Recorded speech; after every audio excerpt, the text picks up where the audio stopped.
Our scripture reading this morning comes from John's Gospel, chapter 21, verses 1 through 19. After these things, Jesus showed himself again to the disciples by the Sea of Tiberias. And he showed himself in this way. Gathered there together were Simon Peter, Thomas called the twin, Nathanael of Cana in Galilee, the sons of Zebedee, and two others of his disciples. Simon Peter said to them, I am going fishing. And they said to him, We will go with you. They went out and they got into the boat, but that night they caught nothing. Just after daybreak, Jesus stood on the beach, but the disciples did not know that it was Jesus. Jesus said to them, Children, you have no fish, have you? They answered him, No. He said to them, Cast the nets to the right side of the boat, and you will find some. So they cast it, and now they were not able to haul it in because there were so many fish. The disciple whom Jesus loved said to Peter, It is the Lord. When Simon Peter heard that it was the Lord, he put on his outer garment, for he had taken it off, and jumped into the sea. But the other disciples came in the boat, dragging the net full of fish, for they were not far off from the land, only about 100 yards off. When they had gone ashore, they saw a charcoal fire there, with fish on it. And Simon Peter went aboard and hauled the net ashore, full of fish, 153 of them. And though there were so many, the net was not torn. Jesus said to them, Come and have breakfast. Now none of the disciples dared to ask him, Who are you? Because they knew it was the Lord. Jesus came and took bread and gave it to them, and did the same with the fish. This was now the third time that Jesus appeared to the disciple after he was raised from the dead. When they had finished breakfast, Jesus said to Simon Peter, Simon, son of John, do you love me more than these? He said to them, Yes, Lord, you know that I love you. Jesus said to him, Feed my lambs. The second time he said to him, Simon, son of John, do you love me? He said to him, Yes, Lord, you know that I love you. Jesus said to him, Tend my sheep. He said to him a third time, Simon, son of John, do you love me? Peter felt hurt because he had said to him a third time, Do you love me? And he said to him, Lord, you know everything. You know that I love you. And Jesus said to him, Feed my sheep. Very truly I tell you, when you were younger, you used to fasten your own belt and go wherever you wished. But when you grow old, you will stretch out your hands, and someone else will fashion a belt around you and take you where you do not wish to go. He said this to indicate the kind of death by which he would glorify God. After this, he said to him, Follow me. Passage from John's Gospel contains multiple reversals, where maybe you're expecting one thing and something else happens, or things are heading one direction and they head another. There's all these different ways that kind of our expectations are subverted, where things are reversed. I'm going to talk about at least three of those today. The first one is probably the one that we're most familiar with, the one that's maybe the most obvious, and that is that Peter, his denials are reversed, right? So we remember that before Jesus was arrested, he predicted that Peter would deny him 3 times. So Jesus is arrested, and Peter kind of follows along behind, but he's not real close to Jesus. He keeps his distance because he's afraid, and just kind of follows along during the night to see where Jesus goes and kind of know what's going on. And people begin to recognize him.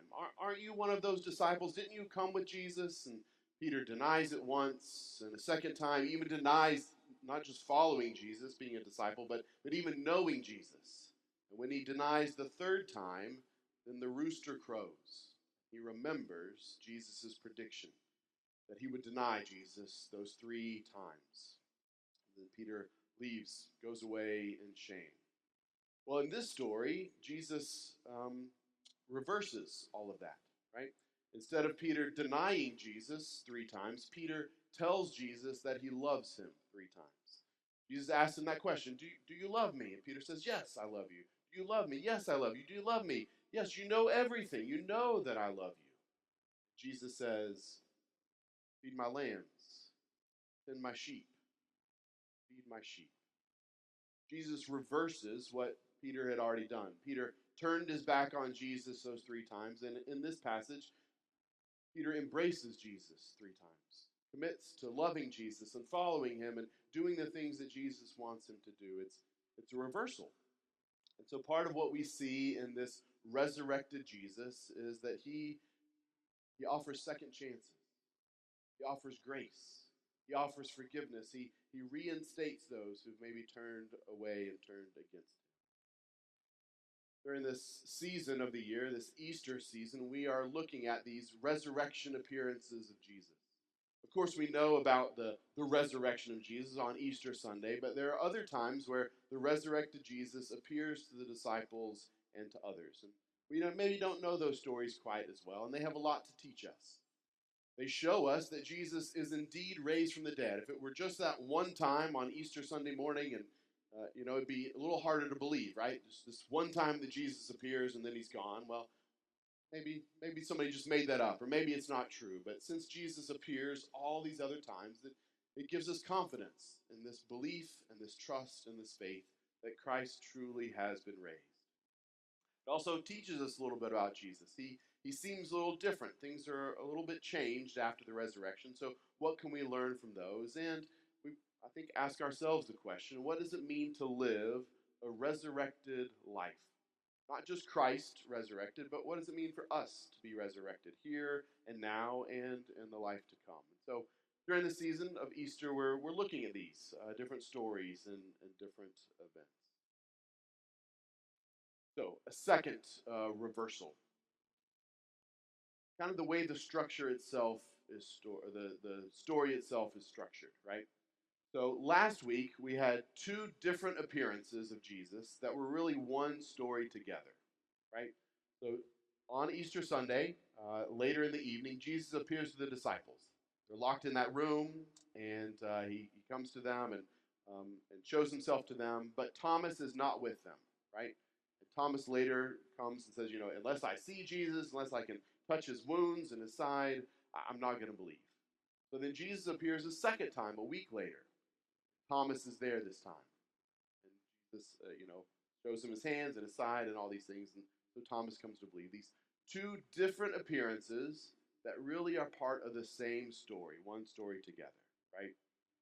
Well, today our passage is kind of the opposite of that, the reverse of that. It's one appearance, one time when Jesus comes, but really kind of 2 stories that maybe aren't even connected to each other. One of them is about Jesus and this miraculous catch of fish, and the other is about this kind of private encounter between Jesus and Peter, where Jesus reinstates Peter. So one appearance, and yet 2 stories. Whereas last week, 2 different appearances and one story together. Another reversal. So let's look at these 2 stories, kind of each in turn. So the first is the miraculous catch of fish. So the disciples, they're kind of not sure what to do next. And so they decide to go fishing. Is that what you would do if you weren't sure what to do? Not what I would do, right? Not a common practice that I have. Some people do. But for the disciples, it actually makes a lot of sense, right? For many of them, this was how they made their living before Jesus came along. Peter was a fisherman, James and John, I think Andrew was as well, maybe some of the others. This is what they knew. This was the life that they knew before. It's what they knew to do, the skills they had, how they would earn money. And so they decide, well, we don't know what to do yet, and so we're just going to go back to what we've known previously, what we've done before. We're going to go fishing. And so they go out in the boat, and they fish during the night, and they don't catch anything, right? A disappointing day. But then as the night is coming to a close and they're kind of getting ready to head back to shore, they see somebody on the shore. And they don't know who it is at first, but the man calls out to them and says, "Have you caught anything?" Always a question that fishermen love to hear, right? So calls out, and they say no. And so Jesus, they don't know it's him yet, but they kind of figure it out in this moment, tells them to cast the net on the other side. And they do, and they have this miraculous catch of fish. Now, this story should remind us of another story, right? In Luke chapter 5, a similar event happens. Jesus has been preaching to the crowds, and they've kind of crowded around him, and he's trying to get away a little bit, and so he climbs into Simon Peter's boat to kind of get a little distance from the crowds. And Jesus kind of teaches them and preaches to them, and then he tells Peter to cast out into the deeper waters. And Peter says, "No thanks, I've already been fishing last night, and we didn't catch anything. The fish aren't biting, and so I'm just going to stay here, but if you really think we could, then we'll go on out." So Peter goes on out, and again, they have this miraculous catch of fish. So similar kind of thing is happening in this story. They haven't caught anything all night, and Jesus tells them to, and then they catch 153 fish, right? There's probably significance to that number. There's often symbolic significance to different things in John's gospel, but whatever that symbolized or represented, it's lost to us. Right? It's not obvious anymore what that number 153 stands for. I looked in lots of commentaries and things, and like everybody has a different idea of what it might mean. So the lesson I take is it probably meant something at one point in time, but we don't know what it is anymore. It's kind of lost to us. But anyway, there's this huge haul of fish, and this they kind of realize it's Jesus, and so Peter, rather than help him with the fish, he dives in the water and swims to shore to go and see Jesus. So the other disciples are left to kind of bring the boat into shore and get the fish, and Peter eventually helps them out. But when they get there, Jesus is already on the shore cooking breakfast. He's made a fire, he's got fish already, and they bring him some more, and he's cooking breakfast for them. And then Jesus takes the bread that he's made, and he breaks it, and he offers it to them, and he gives them the fish to eat. It's this kind of Eucharistic moment that recalls communion for us, where Jesus breaks the bread and gives it to them, and it's a holy moment, right? They receive this gift of bread and of fish from Jesus. And so it reminds us that this resurrected Jesus gives, right? And he gives of the abundance of creation. And then there's this second story, that again, one appearance, but really kind of a separate story, where Jesus pulls Peter aside and does those things that I talked about at the beginning, right? Asks him 3 times, "Do you love me?" And Peter says yes, and feed my sheep and my lambs and all these things. That brings us to today. Today is Creation Care Sunday for us here at Crievewood. Earth Day is later this week. And so we have done a lot today to celebrate creation and to remember our role in creation and to just be grateful for the creation that God has given to us. Matt Sevier wrote the liturgy for today. We've got the display out in the narthex. We've got plants in the windows, all these different things. I encourage you to look at the things in the narthex. They're fantastic. So grateful for the team that put this together. Creation Care Sunday. So how does that connect with this story? Well, think about all the ways that creation is present in this story. So the disciples, they go out where? They go out on the water, right? And they are trying to catch fish, part of creation for them to eat. We can imagine the wind blowing on the water. I don't know whether they had a sail in their boat or not, but either way, the wind would help to kind of move them where they wanted to go. The setting is right as the day is beginning, and so we can imagine the sunrise coming up over the water, lighting the day and warming them up. It may have been cold in the night. Peter jumps in the water, and so not only is he on the water, he's in the water, he's swimming, he's covered in water, he's covered in creation, right? And he gets to the shore, and there's that fire that's there. It's cooking breakfast and maybe warming him and drying him off. They catch that huge load of fish, and they eat the fish and the bread for breakfast. This story happens in creation, and creation is part of it. It's an important aspect of the story. But maybe even more than that, There's this connection between Jesus and creation, the resurrected Jesus and creation. You see, we often think about our faith as disconnected from creation, right? A lot of times we think about our faith as the whole point of it is what happens after we die, right? And after we die, our spirit goes away, our soul goes away to heaven, and we kind of escape the world and creation. But in the resurrection, we see that that's not what it's about, right? Jesus doesn't rise as some disembodied spirit away in heaven, but Jesus rises here on earth. He's made physical, he's made flesh again. He is alive and physical and here among us. So it reminds us of our deep connection to creation, to the world, to one another. When Jesus takes on flesh in the incarnation, God is blessing all of creation with God's very presence here in the world. And Jesus doesn't go to escape that. Jesus comes back to that. Comes back to this world, comes back to us, comes back to creation and to nature and to everything and touches it and engages with it and eats and drinks and all these things, right? Jesus is connected to creation intimately. And we see that especially in this story. He's making bread, he's starting a fire, and he's cooking the fish and all these things. So on this day, we remember the resurrection of Christ and this appearance. It calls us to care for creation, to realize how connected not just we are to creation, but how connected Christ and God is to creation. And so that brings us to our third reversal. Now, I've mentioned before that John's gospel often works on multiple levels, right? There's kind of the physical reality, the literal reality that's being described, and then a deeper level, a kind of a spiritual level. So last week we talked about the locked room. So it was literally, physically a locked room that the disciples were in, but maybe it had some symbolic meaning as well, of them being closed off and shut down from the rest of the world because of all that was happening. And there's a symbolic, a deeper meaning in these stories as well, especially when Jesus is talking to Peter.